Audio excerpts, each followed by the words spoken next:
Today, let's see how to get a paper cut effect in Canva. For this, in New Design, bring your image and adjust its size. Now go to Element. Search for torn paper.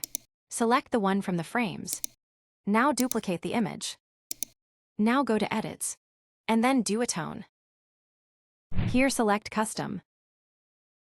Bring it inside the frame and adjust its size.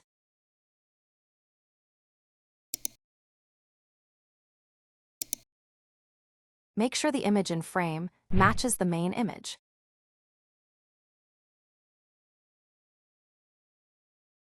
Go to Graphics and select a suitable torn paper image. Bring it over the frame.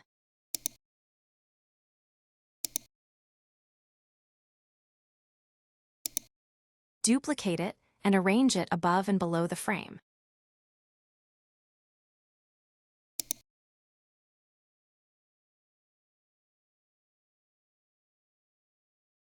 Now for our bottom image, go to Edits.